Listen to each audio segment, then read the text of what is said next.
Hello everyone, कैसे हैं आप लोग। मैं आशा करता हूं कि आप लोग बहुत बढ़िया होंगे। तो जैसे कि मैं आप सभी के लिए हिंदी की जो सीरीज़ लेकर आया था, उसमें मैं संधि के चैप्टर स्टार्ट किया था। मैंने उस चैप्टर में मैंने आपको स्वर संधि कराई थी। स्वर संधि के कराने के बाद मैंने व्यंजन संधि स्टार्ट करा दी, और व्यंजन संधि में भी मैंने आपको 2 पार्ट करा दिए थे, जिसमें आपको दिख भी रहे होंगे स्क्रीन पर कि मैंने से व्यंजन संधि के 2 पार्ट आपको करा दिए थे। ठीक है, क्लियर।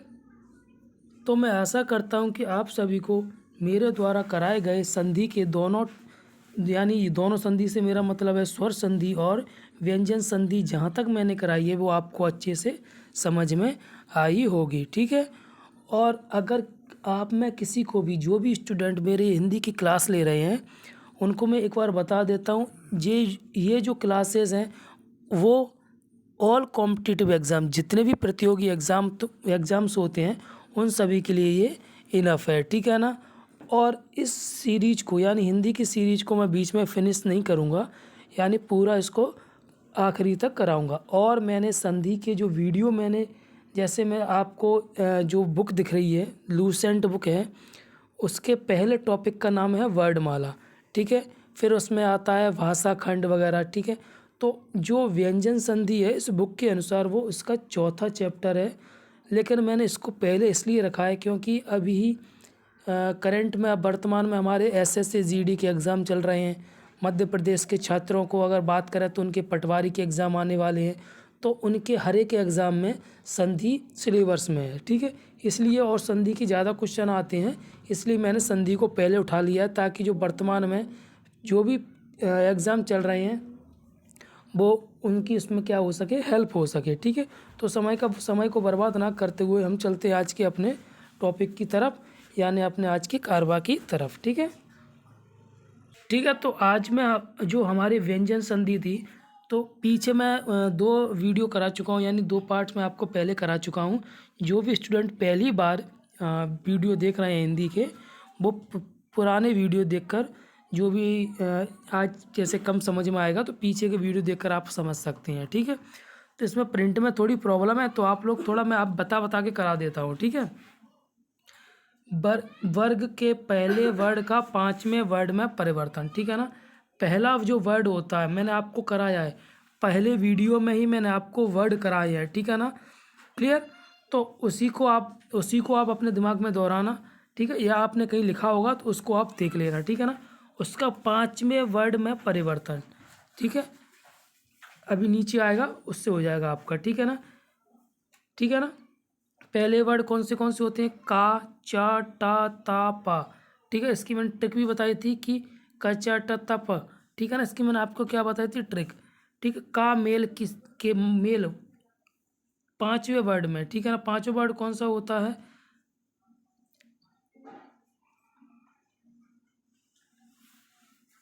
देखो इसमें ये लिखा हुआ है, मेल 5वें वर्ड से नहीं कराना। 5वें वर्ड में क्या होगा, इसका परिवर्तन होगा। ठीक है ना। 5वें वर्ड में क्या होगा, इसका परिवर्तन होगा। देखिए, पहला वर्ड अगर केवल ना और माँ में हो तो उसके स्थान पर क्या होता है, 5वां वर्ड आता है। 5वां वर्ड क्या होगा, अड़ा होगा, अंगा होगा, अड़ा होगा, ना होगा और माँ होगा। ठीक है ना। जैसे अभी एग्जाम्पल से आपको बिल्कुल क्लियर हो जाएगा। ठीक है। जैसे देखो आपको बताता हूँ, पहला वर्ड क्या है, मैंने आपको बताया, पूरे टेबल मैंने आपको समझा दी है। ठीक है ना। पूरी टेबल मैंने आपको समझाई है। तो का किस में परिवर्तन होगा, अड़ाव है। ठीक है। सॉरी, इसको क्या बोलते हैं, अंगा बोलते हैं। ठीक है। किस में इसको होगा, यहाँ पे आपको अगर क्लियर नहीं दिख रहा हो, ठीक है, इसमें क्या होगा, इसका परिवर्तन होगा। तो यहाँ पे क्या लिखा है, वांग्मय। ठीक है। क्या लिखा है, वांग्मय। अभी देखो, का लिखा हुआ है, यहाँ पर वाक लिखा है, यहाँ पे क्या लिखा है, मय लिखा हुआ है। एक एक चीज़ समझाता हुआ चलूँगा आपको। थोड़ा अगर किसी को भी थोड़ा भी डाउट हो कि मेरे जल्दी जल्दी चलने से कैसे भी, तो आप मुझे कमेंट करके बता देना। ठीक है ना। मैं बस आपको एक एक चीज़ समझाता हुआ चलूँगा, आपको कोई भी प्रॉब्लम नहीं होगी। पहली बात, समझने वाली बात क्या है, ये जो संधि है, ठीक है, इसका क्या क्या होगा, पहले वर्ड का 5वें वर्ड में पहला वर्ड क्या हो गया हमारा, का, और इसी का पांचवा वर्ड क्या हो जाएगा, इसी का दूसरे का इसी का पांचवा वर्ड क्या हो जाएगा, अगा। ठीक है ना, ये हो जाएगा। तो पहले का पांचवें वर्ड में परिवर्तन होगा। ठीक है, तो का किस में परिवर्तन होगा, अड़ा में। ठीक है, तो यहाँ पे क्या लिखा हुआ है, वाक, यहाँ लिखा है मय, और क्या बन गया, वांगमय। ये क्या है, अंगा, क्या है ये, अंगा। ठीक है, तो यहाँ क्या लिखा है, वाक। तो पहले मैं वा लिख लेता हूँ, वा का तो कोई परिवर्तन नहीं करना, मैं वा लिख लिया हमने। और जो का है क्या है, आधा। पीछे नीचे क्या लगा हुआ, हलंत लगा हुआ है, तो इसका मतलब क्या होगा, आधा का। तो इसकी जगह क्या होगा, ये ऐसा ही आएगा ना, ये भी आधा आएगा। ठीक है, तो इसके नीचे मैंने ये लगा दिया। ठीक है, और पीछे क्या लिखा हुआ है, सिर्फ मय, तो क्या लिख दिया हमने, मय लिख दिया। तो हमारा क्या हो गया, वांगमय। ठीक है ना, इसको क्या बोलते, अंगा बोलते। तो हमारे क्या हो जाएगा, वांगमय। ठीक है, क्लियर हो गया। याद रखना, का के ही पांचवें वर्ड में परिवर्तन होगा। तो का क्या हो जाएगा, ये हो जाएगा, इधर ये लिखाई है, बस हमें और कुछ नहीं करना। टा का पांचवा वर्ड क्या होता है, णा होता है। ठीक है ना, क्या होता है पांचवा वर्ड, णा। तो इसका क्या होगा, पांचवा वर्ड में परिवर्तन, यानी ये हो जाएगा। अब देखिए स्या पे क्या लिखा हुआ है, श लिखा हुआ है, तो श हमने लिख लिया, यहाँ पे मैं लिख देता हूँ। ठीक है ना, क्या लिखा हुआ है, श। ठीक है, इसका क्या हो जाएगा, ये हो जाएगा। तो ये यहाँ पर हलंत लगा हुआ है ना, तो अगर यहाँ पे ये आधा होगा तो यहाँ पर भी आधा ही आएगा। ठीक है ना, क्लियर हो रहा है ना।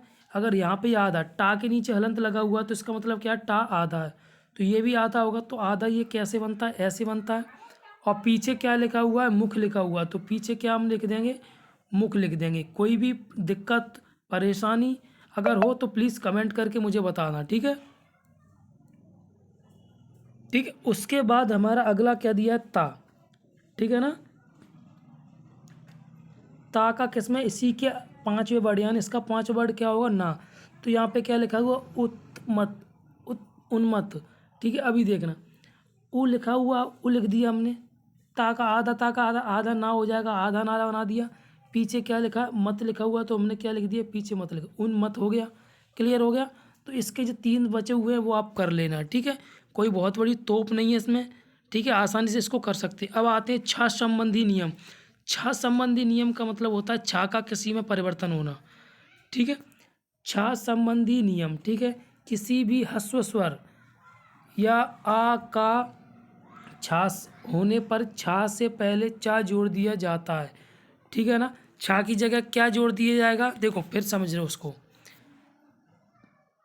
ह्रस्व स्वर क्या होता है वो समझो। एक मैं ट्रिक बताता हूँ आपको याद करने की। यहाँ पर भी कहीं पर आपको एच लगा मिले, देखिए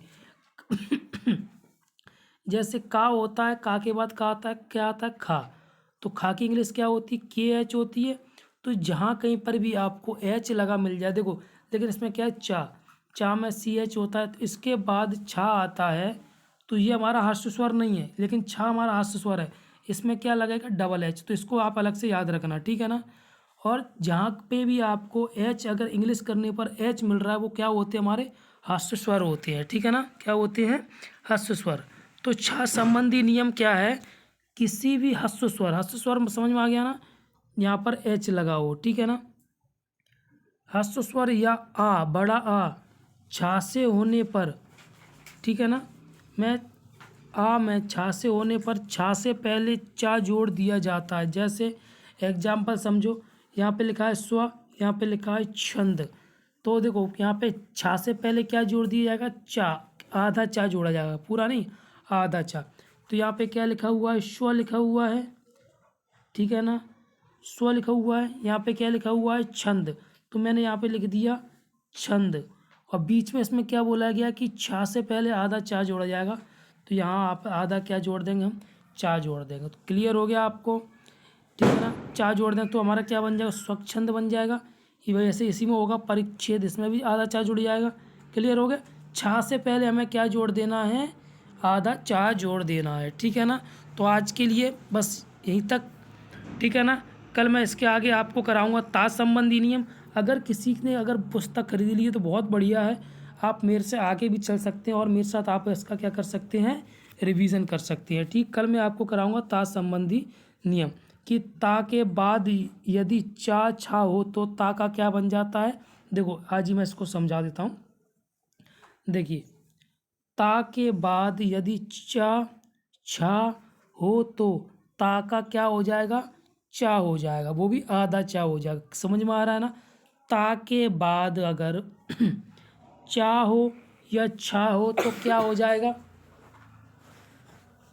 ता का चा हो जाएगा। देखो ता लिखा हुआ है, ठीक है ना, ता के बाद क्या आ रहा है, चा आ रहा है, तो इसका क्या हो जाएगा, क्या हो जाएगा, इसका आधा चा एक और जुड़ जाएगा, ठीक है ना, किसकी जगह, इसकी जगह। देखिए ऊ लिखा हुआ है, ऊ लिखा हुआ है, ता को हटा के हम क्या करेंगे, आधा चा करेंगे, क्या करेंगे, आधा चा, पीछे ये चारण लिखा हुआ ये तो क्या हो जाएगा, उच्चारण, ठीक है। फिर अगली बात क्या बताई मैंने, अगर छा भी आता है तो भी क्या हो जाएगा, हमारा चा हो जाएगा, ठीक है ना। तो इसको भी आप आसानी से कर सकते हैं, बहुत इजी है, कोई कठिन नहीं है, बस थोड़ी मेहनत आपको करनी पड़ेगी, 2-3 बार इसका रिवीजन आपको करना पड़ेगा, ठीक है। तो आज की क्लास में यहीं पर समाप्त करता हूँ। कल मैं आपके साथ फिर हाजिर होऊंगा आगे की श्रृंखला लेकर, ठीक है।